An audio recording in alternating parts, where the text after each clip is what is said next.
गणानान्त्वा गणपतिं हवामहे कविं कवीनामुपमश्रवस्तमं ज्येष्ठराजं ब्रह्मणां ब्रह्मणस्पत आनशृण्वन्नोतिभिः सीदसादनम् आपदामपहर्तारं दातारं सर्वसम्पदां लोकाभिरामं श्रीरामं भूयो भूयो नमाम्यहं।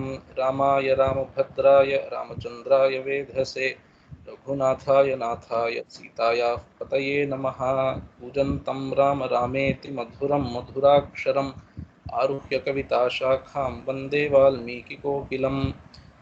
अञ्जनानन्दनं वीरं जानकीशोकनाशनं कपीशमक्षहन्तारं वन्दे लङ्काभयङ्करम्।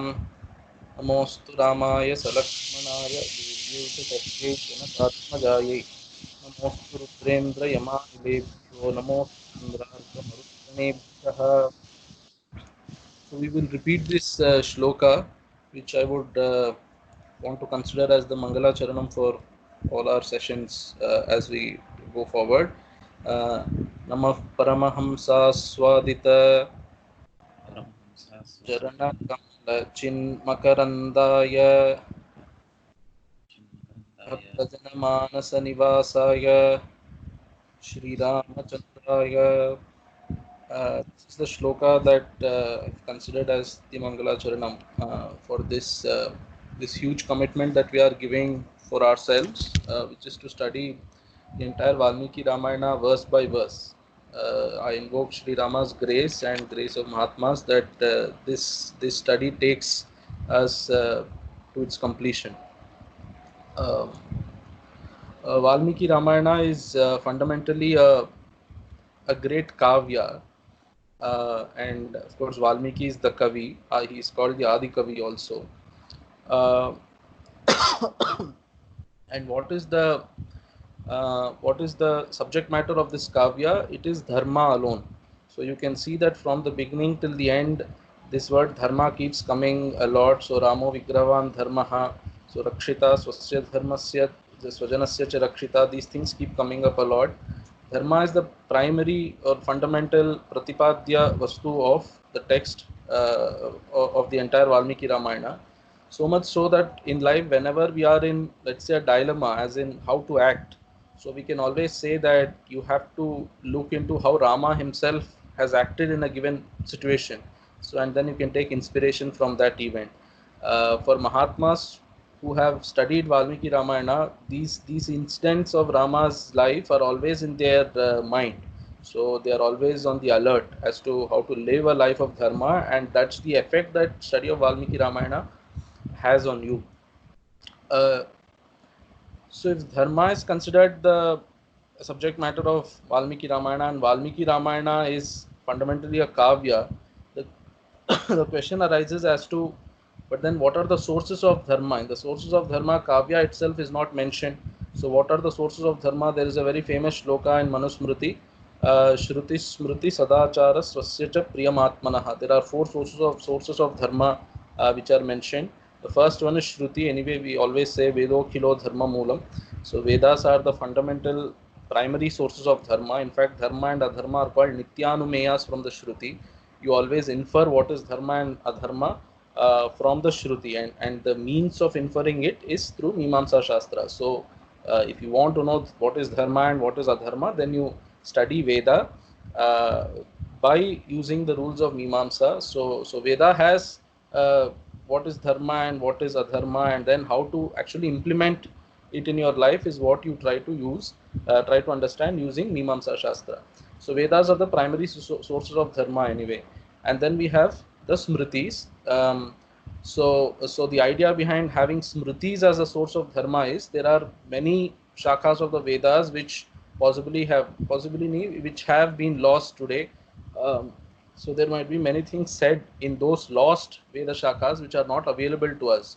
So the idea is if something is mentioned in a Smriti, assuming that the Smriti has been written by a Maharshi whose intention was also to propagate dharma in the society, so we give them the benefit of doubt, saying that perhaps if something is already mentioned in the Vedas and you find it in a particular Smriti text, then there is no contradiction anyway. Suppose something is already mentioned in the available Vedic texts and it is in contradiction with what is said in the Smriti, then of course you chuck the Smriti and hold on to the Veda. Or if possible, you try to give an, try to accommodate the Smriti, but generally the Shruti, as a rule, Shruti is given the a primary importance. Suppose there is no available Vedic statement anywhere, but there is some Smriti Vakya somewhere, then you would say that perhaps the Smriti belongs to a particular Vedic, a particular Veda, which or a Vedic mantra, which is now lost, and you give the benefit of doubt to the Smritikara and say perhaps this was there in an available Smriti, Shruti, and then you try to follow it. So this is called. So this is ultimately you have to trace it back to the Shruti, but here you are not able to directly see in the Shruti. You are seeing it in a Smriti, and you are saying that this is Smriti Anumita Shruti. So Smriti Anumita Shruti we say. So you are inferring the existence of a Shruti based on the existence of the Smriti Vakya. So that is second. The third is Sadachara. So even some things, some Smritis might have been lost, but then not everything can be accommodated in Smritis also, So there might be problems in day-to-day life which may not have been recorded in Smritis itself. So how do you learn about things of day-to-day life? So even Vedas says these things. It comes in Taittiriya Upanishad also. So Brahmana Samarshinaha Yukta Yuktaha, you have to go and ask elders. It's what they say. So Aluksha Dharma Kamasyuhu, you have to ask them.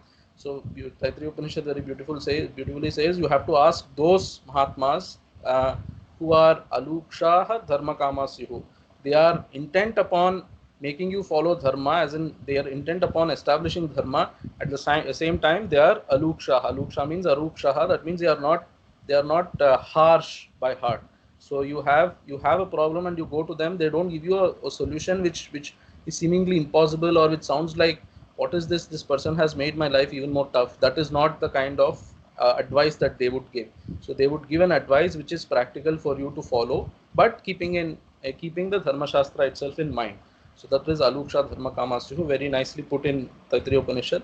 So Sadachara, the conduct of Maharshis, of great people, Mahatmas, you observe them and learn, or if you have a doubt, you go ask them and learn. So Sadachara is the conduct of great people. So you observe great people and learn what could be the what. So this is called Sadachara Anumita Shruti. So from the Sadachara, you are inferring the existence of a Shruti that possibly is lost. That is one thing. And the fourth is Swasyacha Priyam Atmanaha. What gives you joy? That is dharma. So this seems to be a controversial statement, as in suppose I want to go and rob somebody, that gives me happiness. So is that dharma? Such a question would come up. So the idea here is, what is really giving you happiness? What is really giving you priyam? So robbing would not give you priyam, because it is having a tinge of fear. So it's not real happiness in that sense. It's not unalloyed happiness. So happiness which is not mixed with anything, any other, what should I say, a papa bhiti or things like that. A thief is always on the alert. He's scared that he might be caught. However confident he might be, there is always some fear which is possible. But then that which is ultimately giving you unalloyed joy, that is also source of dharma. So suppose you come across a beggar on the road, and then you want to give him something, you give him immediately, and you feel a sense of fulfillment there. So that kind of unalloyed joy is also a source of dharma, as in when you are in doubt, if something is there. This is a very risky stance to take, but then that is also established, that in a situation, what gives you unalloyed joy is also source of dharma. So in this scheme of things, there is no kavya mentioned. In fact, there are some statements which say that you should not waste your time studying kavya shastras. I think there's some smriti or shruti like that. And then of course there are other statements also, like it is better to engage your time by studying kavyas and studying shastras, instead of whiling it away on some other habits, like instead of going and playing a pack of cards, it's better you study kavya shastra. There are statements like that also. So kavya shastra vinodena kalo gacchati dhimatam vyasanena cha murkhanam nidraya kalahena va. So instead of sleeping or instead of going and picking up fights with people, it's better you go and study kavya shastra. So that's how it is put. But kavya shastra as pratipadaka of dharma, how do we accept it? For that, there is a beautiful shloka in a text called Prataparudriya.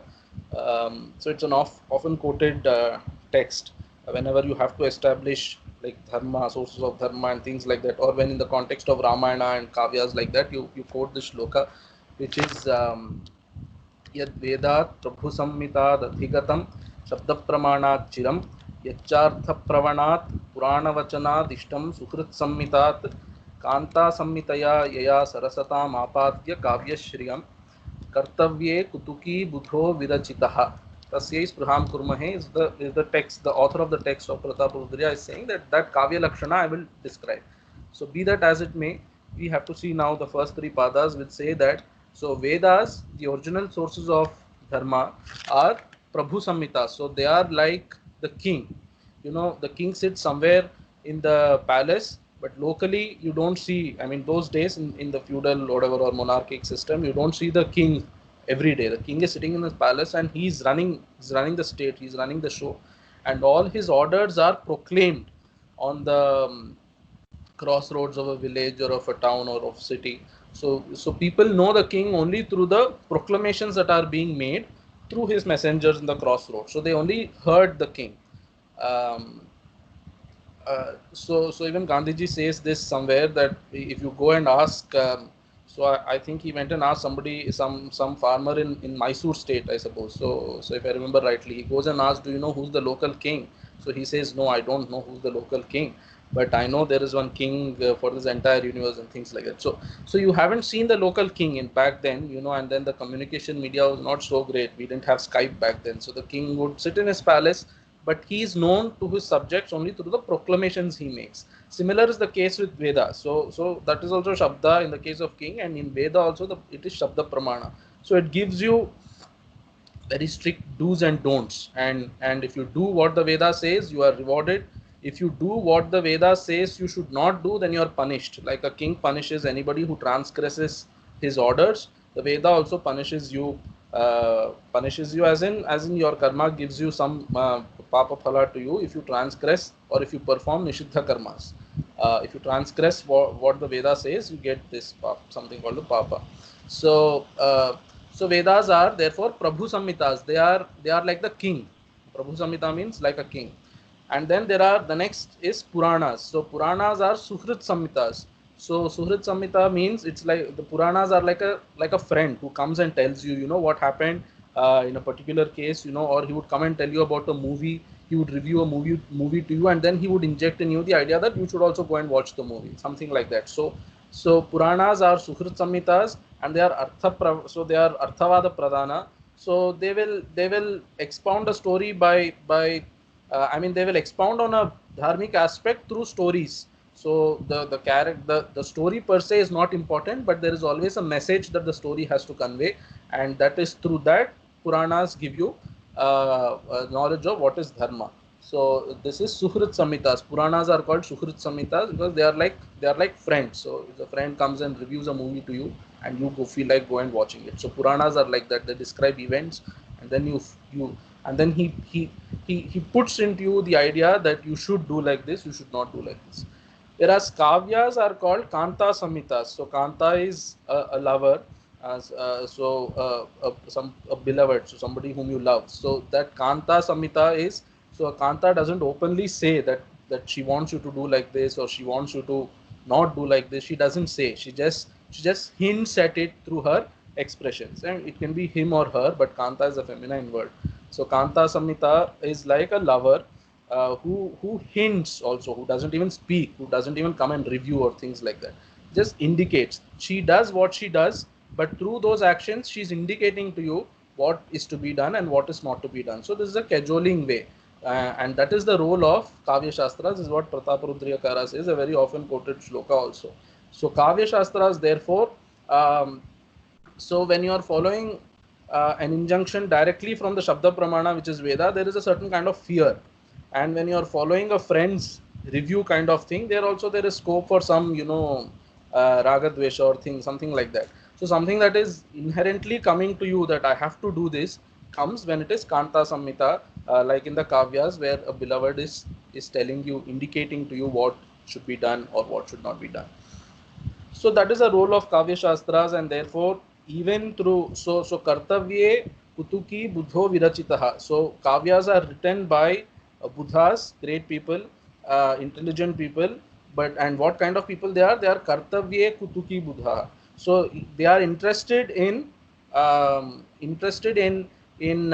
what should I say? Interested in making you do what is Kartavya Karma. That is the idea. So Kartavye Kutuki Buddho Virachitaha.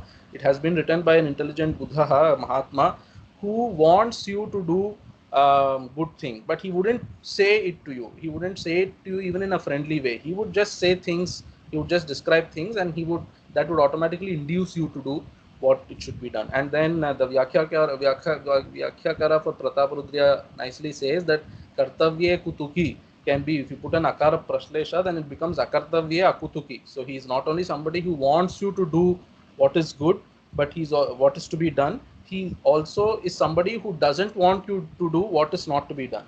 So he's akartavye akutuki and kartavye kutuki also.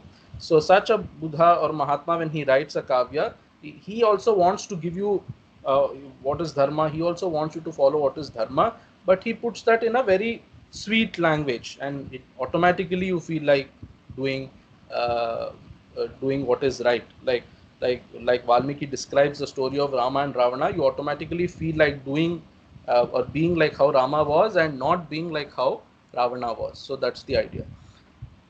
So therefore, the Vishaya of Kavyas are also supposed to be dharma itself. So what is the prayojanam? Is prayojanam of kavyas are also purushartha nishchaya, you can say. So what is to be done by a person is what you know by studying kavya shastra also. And what is the vishaya is purushartha nishchaya. So phalam is you get the, if you study kavya shastra, then you get the phalam, that is you know what is to be done and what is to be not to be done. And then who's the adhikari? One who wants to know what is dharma and what is adharma, he is the adhikari. And the sambandha between the vishaya, which is purushartha jnanam, and the phalam is that it is um, what should I say, sadhya sadhana bhava sambandha, you can say. So sadhya is that jnanam, purushartha jnanam, and sadhana is through the study of this kavya you get to know what is purushartha. Now the question is whether all the Kavya Shastras have this point of have this dharma as their fundamental purport. It's difficult to say. Maybe not also, because there are many kavyas, many Mahatmas have written kavyas, many great kavis have written kavyas. But it is definitely the case in the case of Ramayana. As in, Ramayana definitely is interested in giving you what is dharma, and how can you know that thing. I will come to it later also, but then it's been written by a great rishi, a maharshi, like Valmiki, who was a tapasvi himself. So that such kind of person wouldn't write a kavya for, for entertainment or for engaging yourself or whiling away your time. It's not for time pass, like we say. He's written a kavya, he's written it, he's taken trouble to come out of his tapasya and write these things. That means he has a particular purpose in mind. So, and that we can clearly see as we study Ramayana, that dharma is what Valmiki is trying to quote unquote inject into our minds. Um, now that we have established uh, Ramayana as a kavya, then the question would come: kavyas are something which has the navarasas, the 9 sentiments. So the question would come: what is the fundamental rasa of Valmiki's Ramayana? So there are, I wouldn't say two schools, but it appears to be like two schools. There are kind of two schools of thought here. One is the Kavya Shastra people say that Valmiki's fundamental rasa is Karuna only. So Karuna rasa pradhana grantha Valmiki Ramayana is, and then once you say Navarasas, when you bring in, there is always a question of what how should I say, what nourishes the sentiment in you, as in how does, so rasa is, the sweetness. So all kavis want you to enjoy that particular rasa which comes out of studying their kavya. And how does he do it? So kavya is not a sweet that you can make people eat, and it's not like laddu I can give you and then you taste it and you have the experience of sweetness. So that rasa of sweetness you can have in case of physical things by consuming it. But in cases like a poetic text, how do you do that? How do you make the audience or the reader enjoy the rasa? So they have something called as by nourishing it through the sthai bhava. So you keep on expounding or elaborating or dwelling on a particular kind of mood, and then as the poet keeps dwelling on it, he builds up on it, and then eventually you attain a state where you are able to uh, uh, enjoy the rasa. As in enjoy, as in if it's something like karuna, enjoyment doesn't mean like you're happy or something like that. You also fall into the groove. I mean, you are also sad along with the character there in the story. So the sthai bhava for karuna rasa is shoka. So shoka eva karuna rasasya sthai bhava. So you can see that in entire Valmiki Ramayana, Valmiki dwells in at length on shoka. Whenever these sad events, opportunities for describing sad events come, he describes them at great detail. Of course, in all Kavya Shastras, you see that all the nine rasas are present, but some rasas predominantly there. In the case of Valmiki Ramayana, also you have the entire all the nine rasas, but Karuna is the predominant rasa. So even in Valmiki Ramayana, you find Hasya, you find Shringara. In fact, I've written a series of posts last year on Facebook where I've called it Navarasa Ramayana. So there's a very beautiful shloka like that: Shringaram Kshiti Nandini Viharane Viram Dhanur Bhanjane. So there is a shloka like that from Karnamritam where all the nine rasas of Ramayana all nine rasas you can see in Ramayana. So those are there, but the predominant rasa is Karuna, and it's universally accepted by Kavya Shastra people that Karuna is the fundamental rasa of Valmiki Ramayana, and Shoka, of course, is the sthai bhava of Karuna rasa. So Valmiki takes, so like for example, when Rama is going away to the forest, so he dwells on it a lot. Or when Rama is having those pangs of separation for Sita Devi when Ravana takes her away, so he cries a lot. Valmiki dwells on it in a few chapters. Even in the case of Ayodhya, I mean, when Rama is leaving Ayodhya, he dwells on it in a few chapters. And then when he's describing Sita Devi's situation in Ashokavana, he dwells on it in detail. And then when Hanuman is telling Rama's condition, there also he dwells on it in detail, some shoka, so that he generates shoka in you, so that he builds up on shoka so much that at one point you enjoy the quote unquote enjoy the rasa of rasa, that is Karuna rasa. So this is one school to say that you're saying something. Somebody saying something. Yeah, me. Yeah. So this specific rasa being the predominant, it is it has does it have something to do with the objective of the kavya itself? Yeah, you can say that. What is the Kavi wanting to do is establishing the specific rasa in the mind of the reader. That's what he's trying to do through the Kavya. Yeah. So I mean, But the objective as such, for the Ramayana at least, it is to establish dharma, right? Does it have anything to do with that? Okay, good question. I must think on it. Perhaps maybe that gets answered when I give the second kind of school of what should I say is the primary rasa of Valmiki Ramayana. But Kavya, I mean Kavya as a Shastra, I mean any Kavya text has a message to give, and then it also has its style. So the way a Kavya is written is the rasa. So I mean the way the Kavya is written is to establish. I mean you have to enjoy the Kavya, and that's how the rasa aspect comes into picture. Uh, so even through those, perhaps there is a message you can always read, that how you should deal with in situations. As in, you can see that Rama, though he's crying, and then Lakshmana comes and what should I say, and comes and pacifies him. He immediately pacifies, and despite all the shoka, he does what is to be done at the right time. So these things are also there.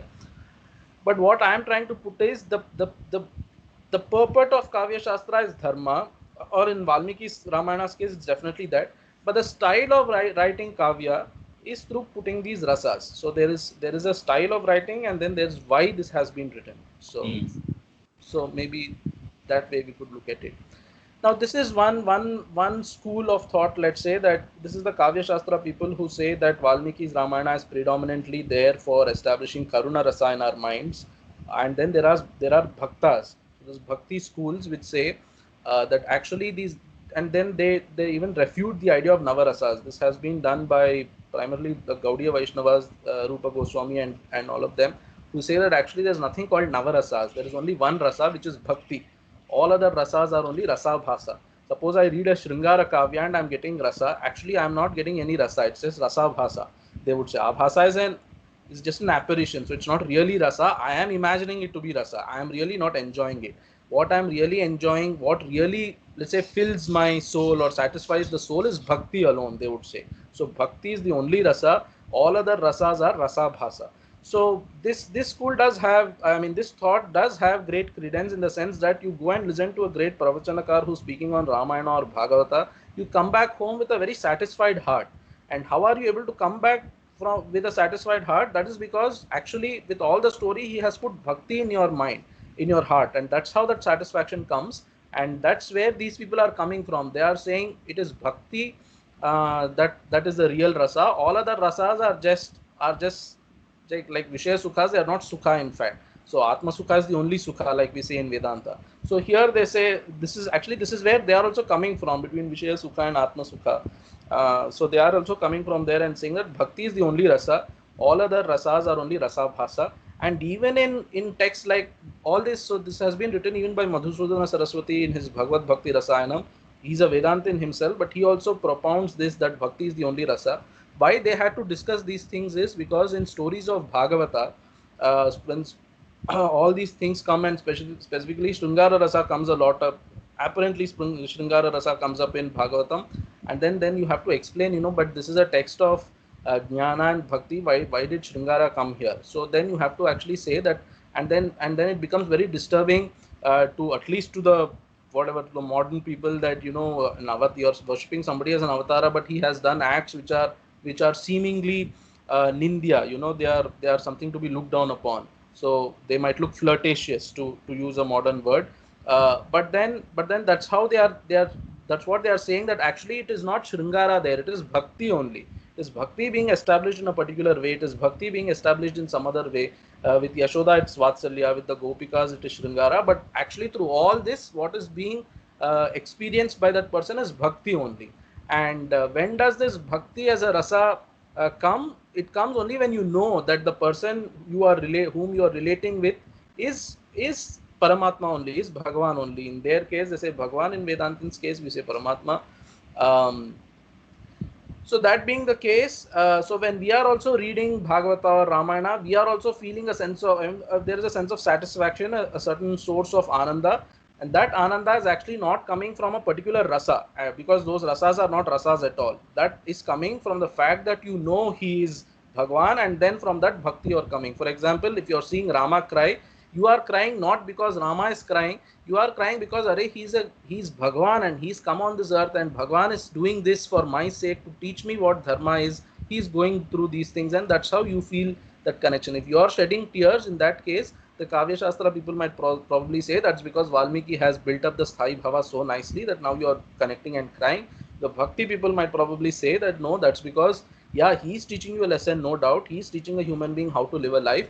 But then you are also able to cry, you are able to connect, you are feeling a sense of fulfillment after studying or listening to the Ramayana, because you know that he is Bhagwan, and then you are thinking Bhagwan is so kind, so merciful, which is true. He is merciful and he has come down to earth and he's facing all these problems for my sake. So something like that. So yeah, this also seems to be a plausible explanation, and you can always say, and it is in fact true that when you study, when you listen to Ramayana or Bhagavata, there is a certain sense of fulfillment in you, and that comes only through bhakti. It is everybody's experience also. So for example, these people, the bhakti people, would tell you that Rama is Parabrahma. For example, Tulsidas has a very beautiful shloka on Sita and Rama. So Sita is Maya Shakti. So Udbhava Sthiti Samhara Karineem Klesha Harineem Sarva Shreyaskareem Sitam Natoham Ramavallabham. He says Sita is that Maya Shakti who causes creation, destruction, and sustenance and things like that. Sarva Shreyaskareem, she does good for everybody. Natoham Ramavallabham. And there is other beautiful shloka he writes on Rama also in the beginning of his Ramcharitmanas. It's beautiful shloka, so I'm just repeating that, though we are at a pause of time, this paucity of time. But Yanmaya Vashavarti Vishwam Akhilam ब्रह्मादिदेवासुराः यत्सत्त्वादमृषैव भाति सकलं रज्जौ यथा हेर्भ्रमः यत्पादप्लवमेव भाति हि भवां बोधे स्थितिर्षावतां वन्देऽहं तमशेषकारणपरं रामाख्यमीशं हरिं. So he says Rama is that Adhisthana Chaitanyam on which the world is superimposed. He actually says that by giving the example of Rajju and Sarpa that we know. So like a snake is superimposed upon this on the rope. So this world is superimposed upon Rama, the Adhisthana Chaitanya. So they say that Rama is Parabrahma, and that's how they go. Now the question is whether Valmiki is also. You can always say that yeah, even Valmiki is actually giving bhakti as a primary rasa. You can say this only if you are sure that Valmiki knows that Rama is Parabrahma and Sita is Maya Shakti. But does he also know? So does he also say that in his text? Of course, he's a great tapasvi, great maharshi. So he does know that Rama is the Parabrahman, Sita is Parabrahma Shakti. So I wrote down these shlokas so that I can tell you. These are from Valmiki Ramayana itself. So Hanuman says in Sundarakanda when he meets Ravana about Rama, he says, Sarvan Lokan Susamhritya Sabhutan Sacharacharan Punareva Tatha Srashtum Shakto Ramo Mahayashah. So he says Rama is so powerful, he's empowered, he's Shaktaha. And that Shaktaha itself means that there is some Shakti which he has, that Shakti Sita Devi. So Maya Shakti. So he's so powerful that he can destroy this entire world and create it back as it is again and destroy it completely. Sabhutan, Sacharacharan. So along with the Panchabhutas and along with all the living beings, he can destroy and recreate it. So Hanuman is telling it. Hanuman is telling it means Valmiki is telling it, And then Rama himself says, when Agni Pariksha context comes, after the Agni Pariksha, he says, I know about Sita, I know what she really is. So I had no doubt about her. And in that context, he says, Ananya hi maya Sita bhaskarena prabhayata. So it's a typical Shakti matoho sambandha that we postulate even in Vedanta. So there is indifference between Shakti and Shaktiman, like there is no difference between the effulgence of sun and sun itself. So that's exactly what Rama is also saying. Like there is no difference between Prabha and Bhaskara, Surya. Similarly, there is no difference between Sita and me. So that's what Rama is also saying. So Valmiki is saying these things. He also knows that Rama is Parabrahma. And of course, the very first shloka which we will see of Valmiki Ramayana says, Tapaswadhyaya niratam tapasvi vagvidambaram naradam paripapracha Valmikir Munipungavam. So there itself, Tilaka Tikakara nicely says that actually tapasvi Valmiki, he means Valmiki who has done tapas and now he has chitta shuddhi now, he has a mind prepared for knowing about Parabrahma. Such a Valmiki is asking Narada, and he uses adjectives for Narada. What kind of adjectives? So tapaswadhyaya niratam munipungavam vagvidambaram, he says.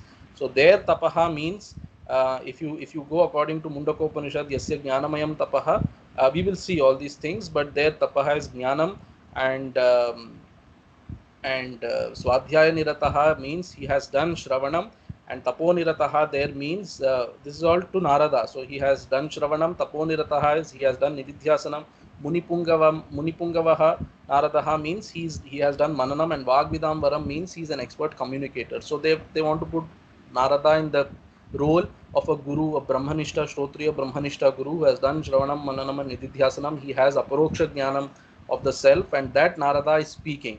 So these things are there, these are established. So it's obvious that Valmiki also knows, but it is subtly obvious. So Valmiki doesn't overtly say things. In fact, many scholars believe that all these places where Valmiki is overtly saying that Rama is Vishnu are all Prakshipta shlokas or Prakshipta sargas. They are all interpolated later, they say. But Valmiki does drop a few hints here and there. For example, in Jatayu Moksha, he says, I'm going to give you the highest gati, go to the highest gati that I will give you. And of course, Hanuman is directly saying here, Rama is directly saying, or in the case of, when he wants to build the bridge across the ocean, Sagara doesn't appear even after his prayer. So then he says, Adya Ramasya Ramatvam Pashyantu Hariyuthapaha. So he says, today I will show what is the Ramatvam of Rama. Let all these Vanaras be witness to what really Rama is. So from these statements, you can see that Valmiki is subtly hinting that Rama is also Parabrahma only. He knows it, but it is his style to not overtly or explicitly, or let's say even brazenly say though it might be a very inappropriate word to use, but he very subtly he hints. And why does he do like that? With this, I will conclude this introduction. Why does he do that? He does that because he has great influence of Veda on him. Remember that he is the Adi Kavi, he's the first Kavi, so there has been no humanly written work before him. He's the person who's writing the first work of human origin, let's say, and he's called Adi Kavi. So the only text that he has before him are the Vedas, and of course he's a rishi, so he has studied the Vedas. Vedas have a style. The Samhita portions have a style of saying things indirectly, so they don't overtly say. There is a mantra in the Aitareya Upanishad which says, "Pratyaksha priya hi devaha." Sorry, Paroksha priya hi devaha pratyaksha dvishaha. So they don't like to be told, explicit. They don't like the vastu, the reality to be explicitly told. They like it to be only subtly hinted at. So that kind of influence, because Valmiki has on him, he also subtly hints here and there through Guna Kirtanam. You will see in the first sarga there are many qualities of Rama which are being described, and then you will see that these qualities actually can only be in Parabrahma. That's the idea. So that subtly Valmiki hints that Rama is Parabrahma. So in that way, yes. So even as Bhakti Shastra, so it is a good text. I mean, Valmiki Ramayana can be looked upon as a text that has Bhakti as the primordial rasa, or you can take that Karuna as the primordial rasa. So, though I would like to say my personal preference is to look upon it as a text with Karuna as the primordial rasa, but being Rama Bhaktas that we all are, so it's always very nice to look upon Rama as Paramatma also. So my style, if you ask me, is to enjoy it as Kavya Shastra, but at the same time looking at those subtle hints that Valmiki drops and enjoying those subtle hints that Valmiki drops about Rama being Parabrahman. So this I thought I should tell about Valmiki Ramayana, a short introduction that I thought we should all know. Question, Yeah. So this, with respect to this rasa is basically the emotion which is generated in the human being, right? Yeah.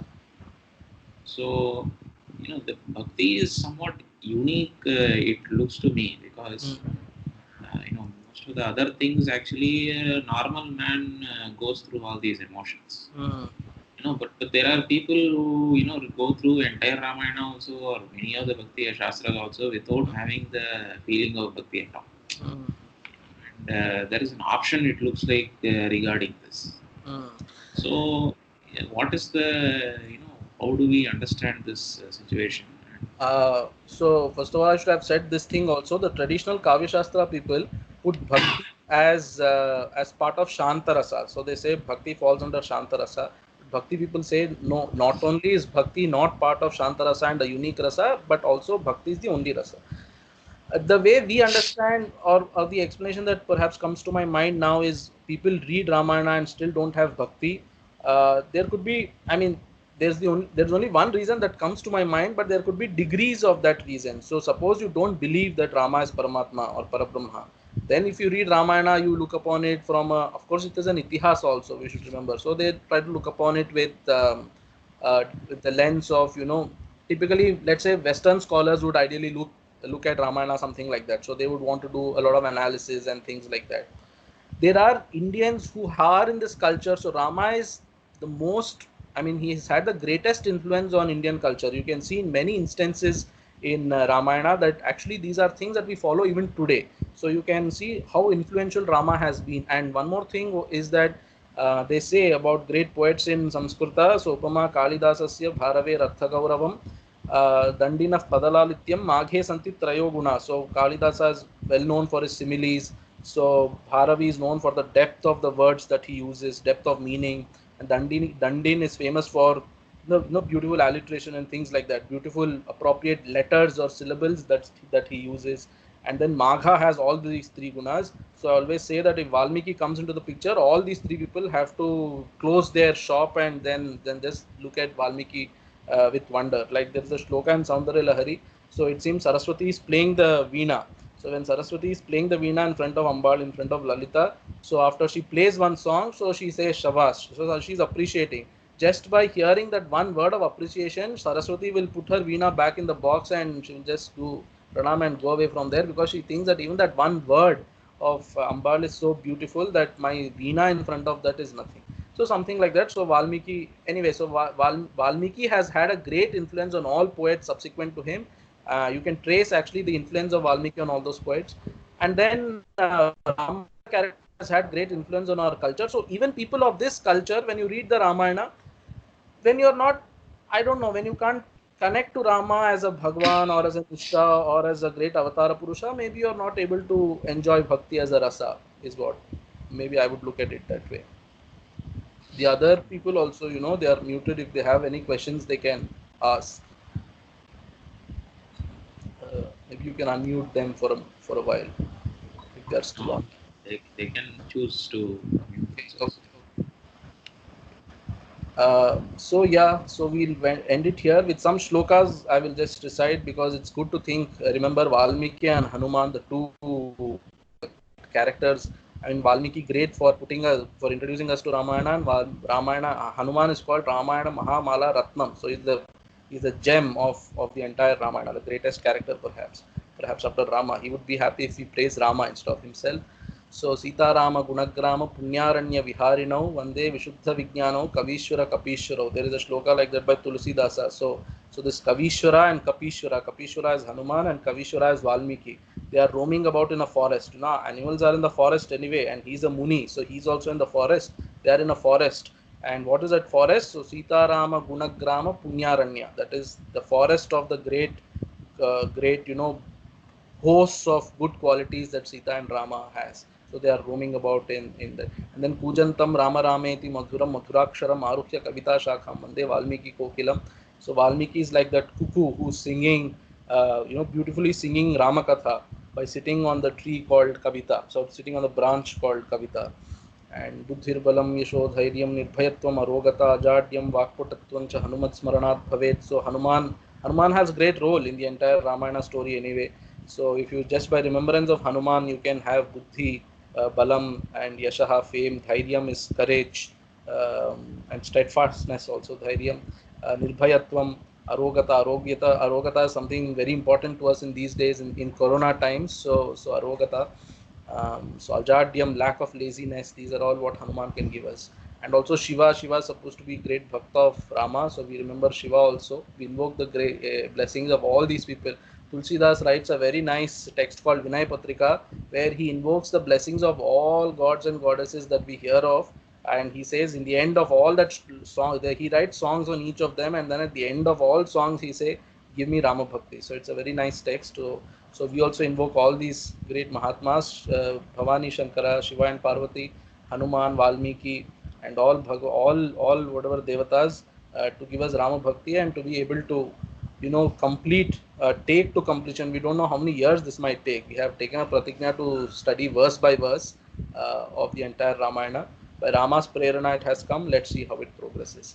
So yatra yatra Raghunatha Kirtanam tatra tatra Kritamastakанजलिं Ashvavari Paripurnalochanam Marutim Namata Rakshasantakam Om Purnamadah Purnamidam Purnat Purnamudachyate Purnasya Purnamadaya Purnameva Vashishyate Om Shanti Shanti Shanti Harihi Om Shri Ramarpanamastu.